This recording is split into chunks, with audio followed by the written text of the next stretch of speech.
Assalamualaikum warahmatullahi wabarakatuh. Perkenalkan, nama saya Ahmad Nasrullah. Saya guru IPS SMP IT Asyukriya.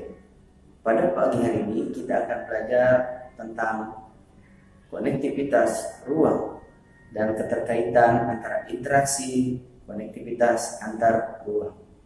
Oleh karena itu, mari sama-sama kita saksikan video pembelajaran kita pada hari ini. Baiklah anak-anak, Bapak akan menjelaskan sedikit tentang konsep konektivitas ruang dan waktu. Baiklah, mari sama-sama perhatikan video berikut ini.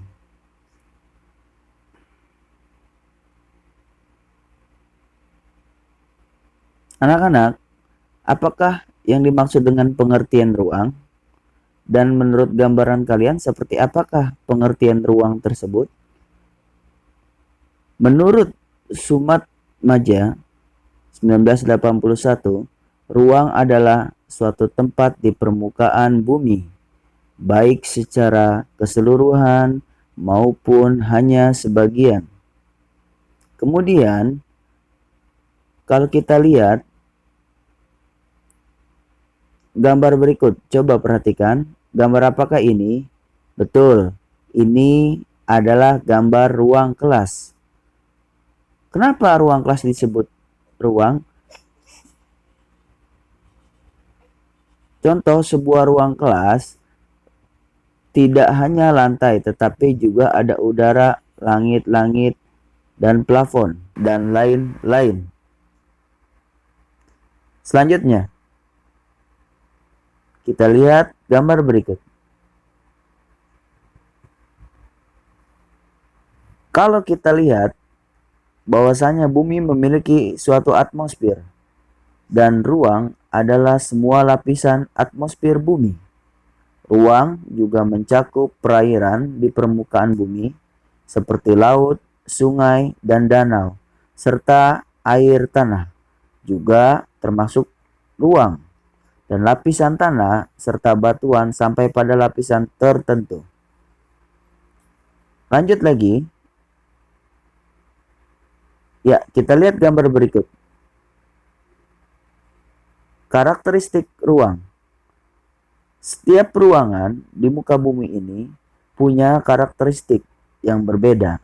Jika dilihat dari keadaan fisik seperti tanah, air, dan batuan, tumbuhan dan hewan, maupun keadaan masyarakatnya masing-masing memiliki ruang yang berbeda.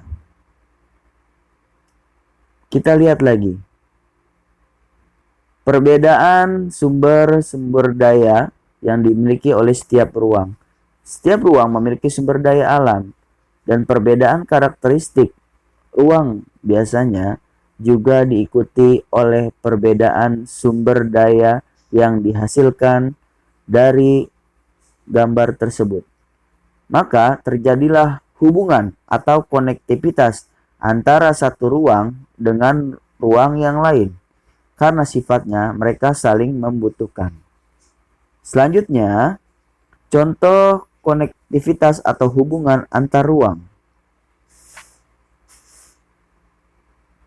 Kota mempunyai barang industri atau elektronik, sedangkan desa mempunyai bahan pangan, sehingga mereka saling tergantung antara satu dengan yang lainnya untuk memenuhi kebutuhan yang lainnya. Kemudian contoh selanjutnya kita lihat aspek waktu. Apakah yang dimaksud dengan aspek waktu? Waktu dapat dipahami sebagai kesatuan waktu seperti detik, menit, jam, hari, minggu, bulan, abad, dan seterusnya. Waktu terus bergerak maju, yaitu dari masa lalu, masa depan. Kemudian, Bapak akan jelaskan lagi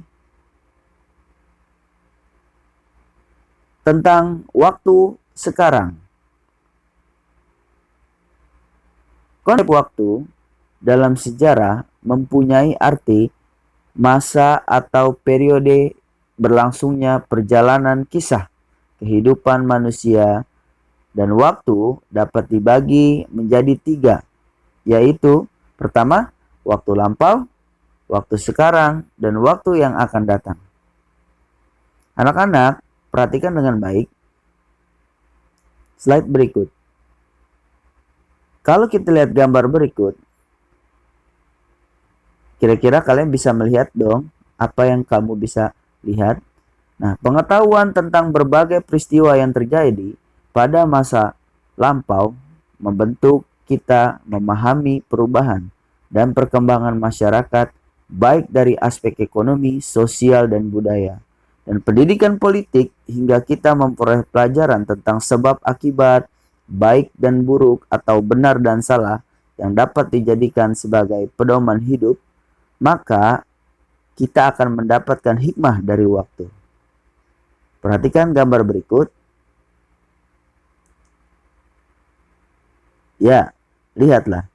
Peristiwa yang terjadi dalam suatu ruang seringkali tidak berdiri sendiri atau merupakan serangkaian peristiwa-peristiwa yang terjadi pada waktu sebelumnya. Sebagai contoh, misalnya tentang proklamasi kemerdekaan yang kita nikmati saat ini, merupakan hasil dari perjuangan para pahlawan masa lalu.